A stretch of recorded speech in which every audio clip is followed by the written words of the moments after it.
Good day, sir. I will be discussing about difference between raster navigational chart and vector navigational chart. Electronic navigation has greatly improved the safe and efficiency of marine navigation.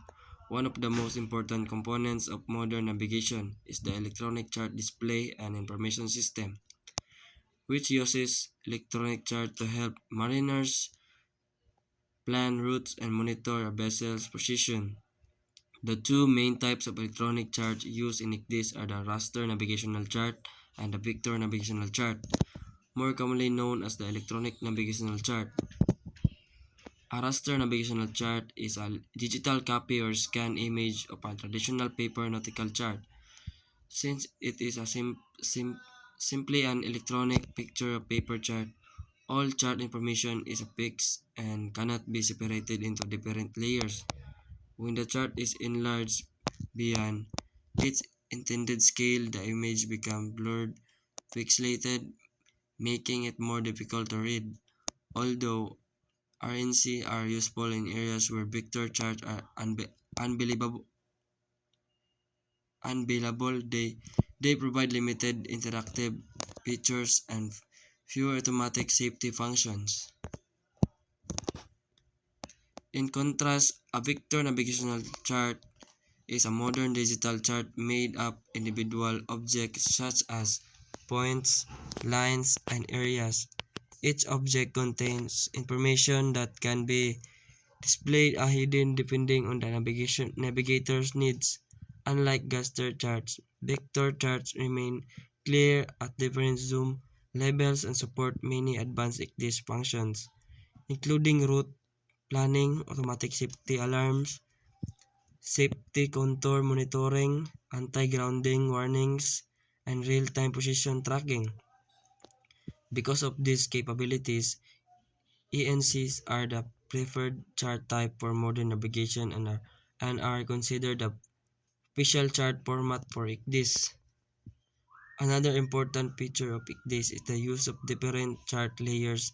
Information layers contain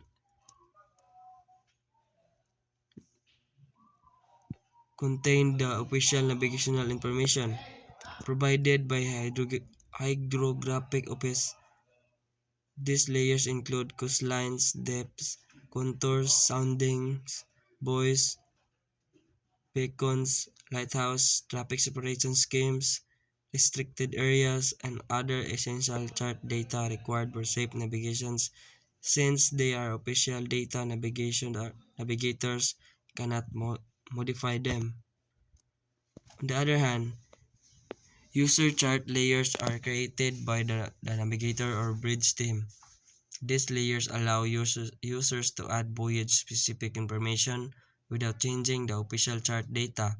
Examples include user waypoints, no-go areas, temporary danger marks, safety boundaries, and personal notes.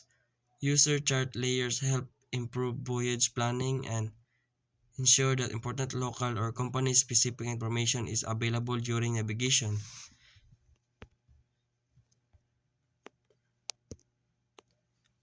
Another useful feature of ICDIS is the event graphic. An event graphic is a graphical record of important navigational events that occur during a voyage. It automatically or manually records events such as position, peaks, course alterations, alarms, man overboard, positions, and significant changes in the ship movement.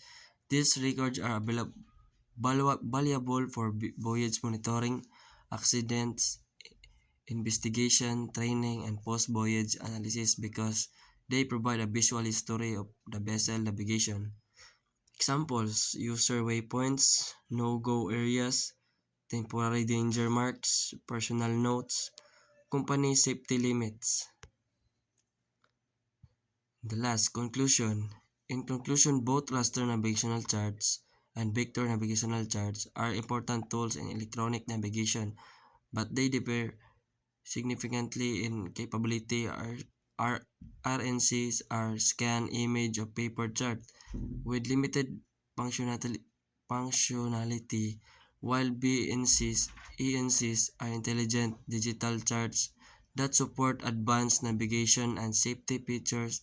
like Likewise, information layers provide official chart data. User chart layers allow navigators to add customized information. Layers provide official chart data. User chart layers allow navigators to add customized information, and event graphics record important navigation events throughout the voyage. Understanding this difference enable mariners to use ICDs effectively and helps maintain safe and efficient navigation at sea. Thank you, sir.